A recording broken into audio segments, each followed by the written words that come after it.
Hello my crafty friends, Corrine here from Corrine Crafts. I hope you are well, and have you been doing lots of crafting? I hope you have, and I hope you have been enjoying it, which is the most important thing. Now I have got a lovely project for you today using lots of elements and techniques that we have looked at in our regular card crafting. Here's what we're going to be making. Look at this. What unusual colours for Christmas. I love it. We've got our floating panel technique. We've got our bokeh. We've brought them all together with a bit of glitter card because it's Christmas. And our snowflakes with a little bit of diamante sparkle in the middle of them. I think it's absolutely beautiful. I think it's quite unique and very different from anything else I've shown you. I love the way the white bokeh circles make the whole purpose is to make it look like it's not in focus, and it really does. It's got a transparency to it that is really, really quite spectacular. I love this, and I'm going to show you now how it's made. This is one of those projects that I am going to have to keep prepping bits as I go along. It's probably one of my least prepped videos that I've come to, just because I don't know how it's going to look as I do it. I'm going to be showing you a technique called bokeh. I'm not sure if that's the correct way of saying it. It's a Japanese term, and it's to do with the art of blurring photographs, but we cross it over into crafting quite a lot, and it looks absolutely amazing. So the first thing I've done is I've got a piece of card. Now, the truth is, this card can be any size. It really, really doesn't matter too much. So I'm going to get that, and I'm going to bring in my craft mat, and I'm going to add a colour blend background. I've got green topaz, parakeet and spring meadow, and these are going to look absolutely amazing together. So let's just pop those like that. So I've got some blending brushes like that, and I'm going to just lay down the colour. These are water reactive. You could do this if you wanted a stronger colour. Go with something like your quick dries. If you've got like your Tim Holtz oxide ink pads, that'll work as well. Now you can see there, I should have blended it off the mat before, but we're going to do so much blending that we will have blended that before we finish. I don't know why I've come with 3, because 3 is a really hard number to blend with. I find 4 works a lot better. I did have a 4th colour, but it ended up being so similar to parakeet that I put it back. Yeah, because it just wasn't doing anything different. So yeah, we're just going to do it with this, but you'll see by the time we've finished, it'll look like we've got a whole lot more colours. First step is always just lay down your colours. So we're doing nothing more than laying them down on here. So coming through here, just working out my placement and just seeing where they want to be. Don't worry if they don't look very good yet. We're just right. I'm happy. I feel like I've got a fairly even amount of all the colours. I might go in with a little bit more of the spring meadow. Let me put that up there. And so now it's about blending them. So now that I'm happy with the colour positioning, I'm going to go in, and I'm going to extend them beyond where I've got them, just so that I can get that depth and that blend going. So you can see the next time round we're getting a heck of a lot more coverage. Don't worry about the colours merging. That's sort of what we want. I'm going to go in with the blues next. Parakeet. You have to keep going back to colours again and again, because you know, the more you apply them, the less blended they look. Actually, I could do with a bit more. Oh, that was parakeet there, wasn't it? Yes. I was feeling like there wasn't enough parakeet on here. There we go, that looks a bit better. I'm going to come back in with my spring meadow, because look, I can see bits on it. But don't worry, because we're going to do this bokeh technique over the top, so it's really not going to be a problem. I'm going to come back in with green topaz, which is a lovely green, and again blend that over the top. Now I'm not going to be doing any water techniques or anything, even though that would work really well with them being water reactives, but they're just the colours that I wanted. I'm getting an achy arm now. There we go. I just need to keep blending and blending all over, just to make sure that they all work really well together. I think they do.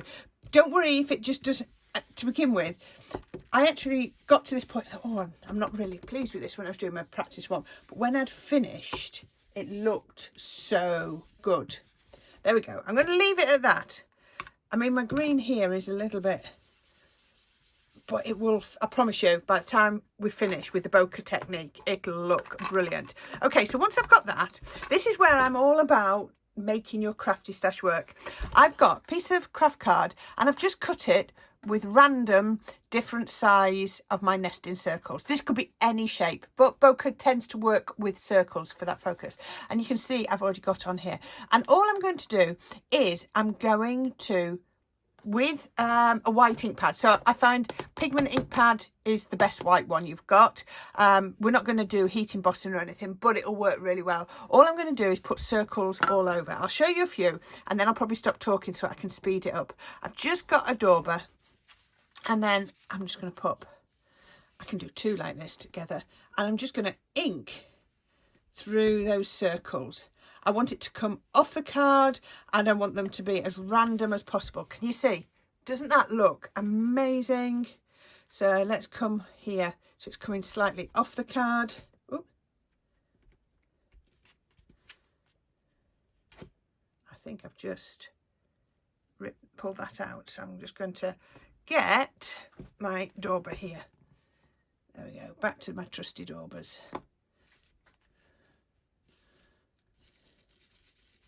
There we go, so you can see. And then all you just need to do is just keep applying that ink. There you go. And just keep going all over. Just adding that ink all over. It's quite light on the spring meadow, but if I show you the same type of thing on where the green and the blue is, it really pops. So you just mix and match. I'm going to bring those in. I can do two then, and it also looks nice if you have some sort of overlapping. Well, I think so anyway, but you do it yours way. And then we're just going to do, right, I'm going to put ink all over and then I'll be right back.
Okay, so there we go. Look at that. Doesn't that look amazing? You can see, can't you, that it's, you know, it almost like seems out of focus. So then what I want you to do is then you need to just cut it down into strips. And the strips need to be the same width. So I'll show you this one that I have done. I'm just trying to keep them in the right order so that the pattern flows. So you can see this is one that I have cut down already. I think this is the right order. I think this is the way it goes. And I've got one more strip now. Where does this one go? That one came from there, look. There we go. So you can see I've cut them down. Started with a different size piece of card, but this is where I've got to. So we're going to be doing that floating technique. Now you could be putting these onto acetate and then raising them above your card. I'm not going to. I'm going to put them onto some white card. So I've cut my white card just 1/8 of an inch wider, but I've cut it just to a random length for now. So all I'm going to do is start gluing down here. And I'm just going to put these on to there. I really want to keep them in the right order because it will look so much better. So we can pop that on there. A nice little, that sort of gap is the same as that gap up there. So we can just pop that. So you can just see they look like they float. I think I might do 5. But I just wanted to make sure my card was long enough that if I wanted to do 6, I could. But I think I will do 5. But you cut it in, these are 1 inch wide. You could be doing them whatever you want. I just thought 1 inch looked nice. You can have them all different widths if that's what you would rather do. You can have them all the same width. You can have them really narrow. There are no rules. You just make it how it works for you. There we go.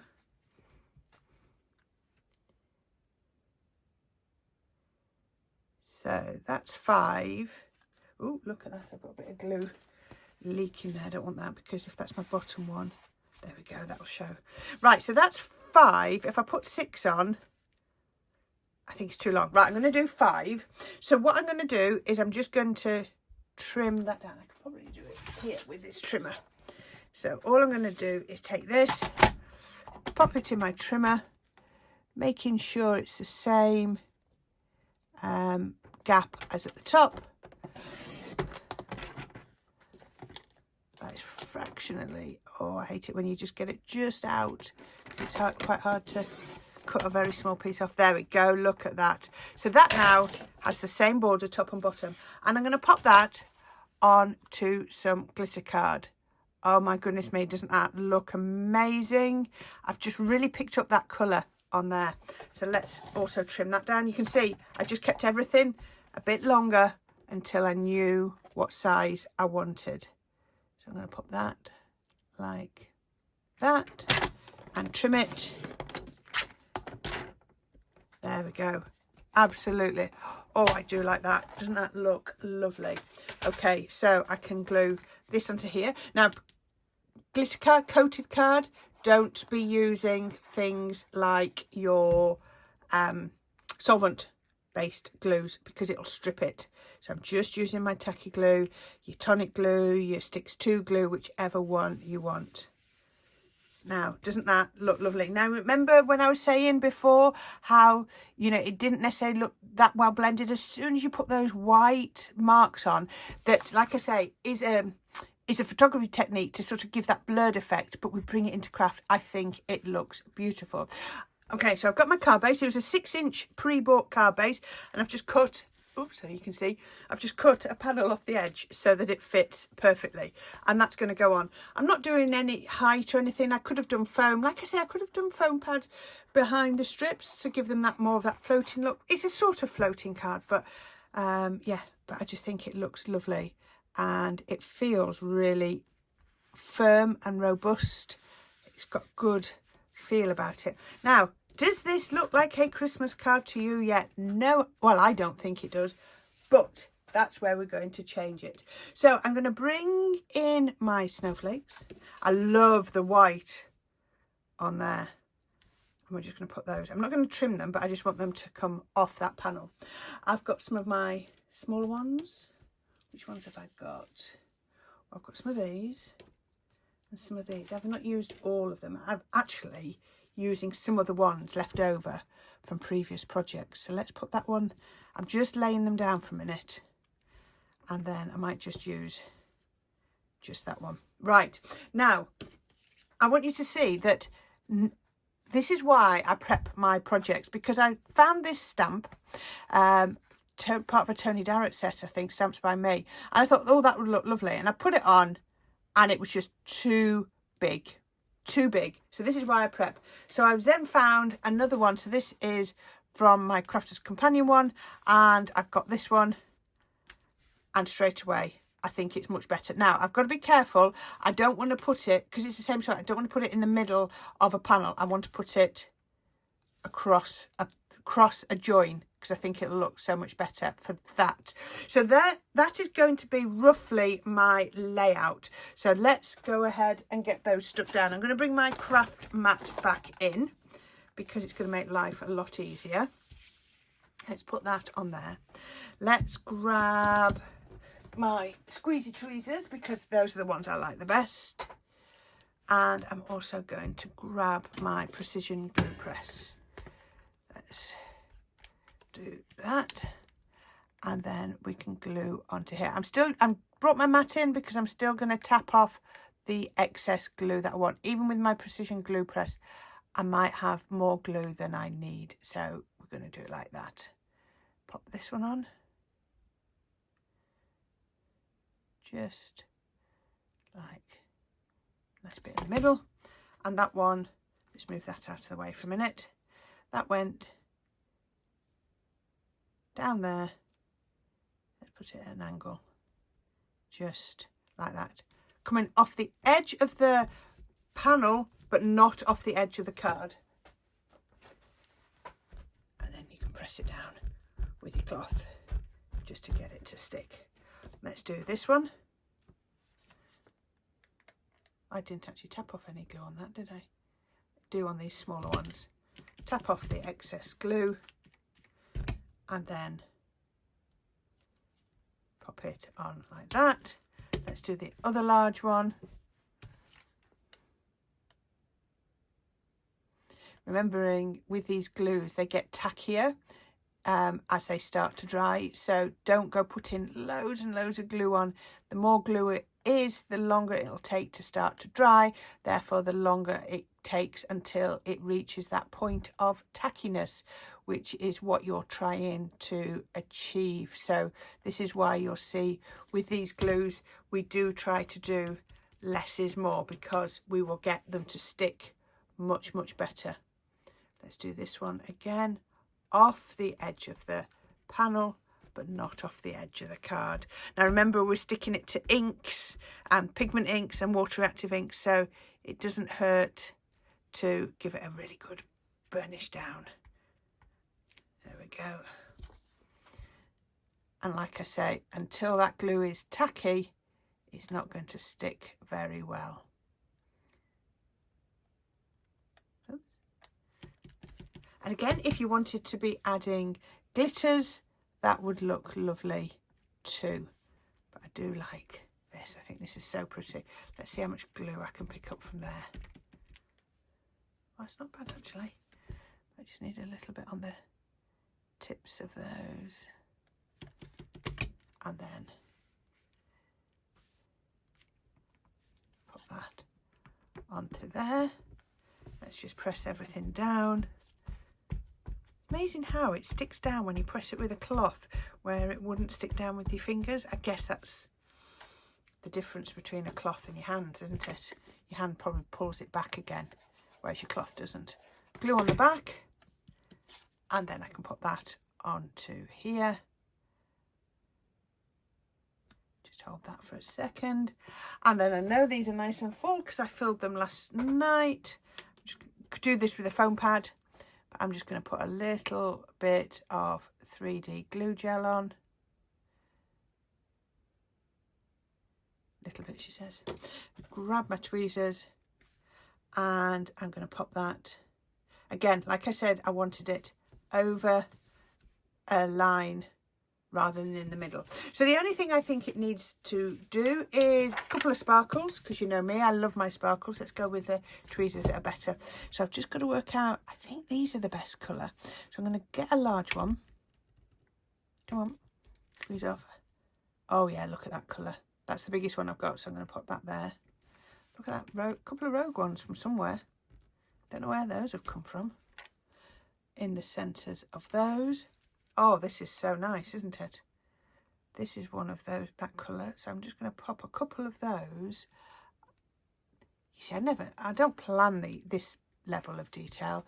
You just sort of, it just feels right. Just on there. One on the bottom of there. And then one down the bottom. Oh, where's that one gone? Did it get stuck in my hand? It came off. Were you all shouting at me? You've lost your gem, Corrine. Oh, I need it back. I'm running out. Sometimes, even though they're adhesive gems like this one, it's lost its stick. So where did that go? I've lost that now. I'm going to pop a little tiny bit of glue. That's not quite in the right place. Where did that gem go? It pinged.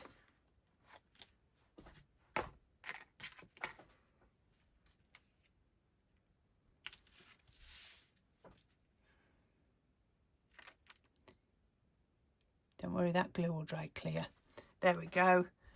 And then we can have that one just there.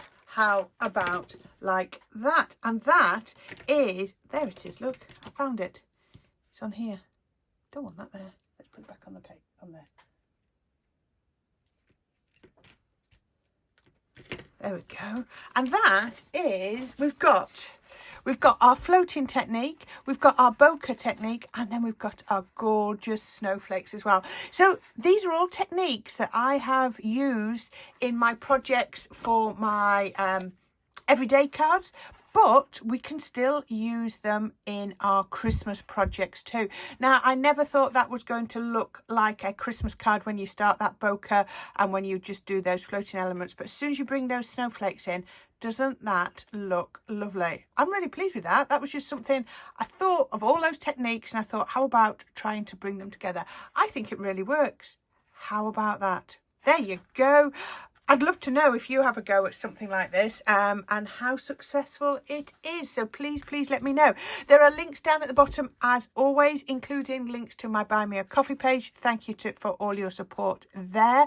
I think I'm slowly coming close to the end of my Christmas projects for now. We will be back onto regular projects very soon, but until then, my friends, I hope you are doing some lovely crafting. Please don't forget to share your makes on my Facebook page. I love to see them. As soon as I see them, I will comment on them, and if you comment on this video on YouTube, it really does help me with my engagement, so thank you so much. And again, I will try to reply to every comment. I love to see it, especially when I see new names pop up. I love to see my old names, don't get me wrong, I love seeing that, but it's quite exciting when the new names pop up as well. So for now, thank you.